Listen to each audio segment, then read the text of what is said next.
تش رکات ډک کول او یا ډک رکات تش کول. اول د واره باید موږ ډک رکات او تش رکات سره وپیژنو. ډک رکاتونه هغه رکاتونه ته ویل کیږي چې الحمدلله او سورت دواړه پکښ کې ویل کیږي، یا زموږ ته په اصطلاح باندې الحمدلله او قل هو الله احد چې دواړه پکښ کې ویل کیږي، دا رکاتونه ډک دي. ډک رکاتونه کم دي؟ سنت لمنځ، نفل لمنځ، وتر یعنی واجب لمنځ، دا ټوله ډک کیږي. د څلور رکعتیزه فرض اول 2 رکعاته ډک کیږي. نور په څلور رکعتیزه فرض لمانځ کې د مثال په توګه د ماپښین 2 اخیری رکعتونه دا تش کیږي، یعنی یوازې الحمدلله پکښ کې ویل کیږي. د مازدیګر دا همداسې کیږي، یعنی 2 اخیری رکعتونه کې یوازې الحمدلله ویل کیږي. د ماښام 3 رکعت اخیری رکعت دا تش کیږي، یوازې الحمدلله پکښ کې ویل کیږي. او همداسې د ماخستن 2 اخیرنی رکعتونه دا تش کیږي، یوازې الحمدلله پکښ کې ویل کیږي.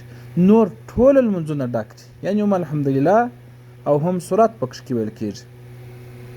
اوس که چیرې یو څوک تش رکعت ډک وکړي، یعنی د ماپښین 3 رکعت دی، دا الحمدلله وویل سورت هم پکښ کې ووایه، سجده سهو نسته باندې.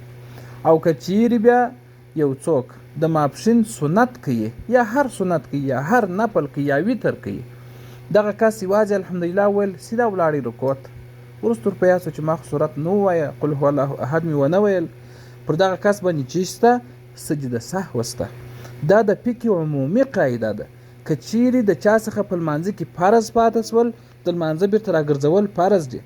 او که چیرې د چا څخه په لمانځه کې واجب پاتې شو، د لمانځه بیرته اعاده بیرته راګرځول واجب ده. په هغه صورت کې که چیرې ستا څخه ترک د واجب وسو، سجده سهو در باندې شته. سجده سهو په کومو حالات کې شته؟ په ځنډ سره د فرضو، په تکرار سره د واجبو، او په ترک سره د واجبو، په پاته کولو، په پرېښولو سره د واجبو. نو په دغه صورتونو کې پر تا باندې سجده سهو لازمه ده. نو اوس که چیرې تا ډک رکعت تش وکړي، نو پر تا باندې سجده سهو شته. که چې سجده سهو ونه کړله، نو پر تا باندې بیرته راګرځول د دغه لمانځه، د دغه سنتو یا د دغه نفلو بیرته راګرځول واجب دي. السلام علیکم ورحمت الله وبرکاته.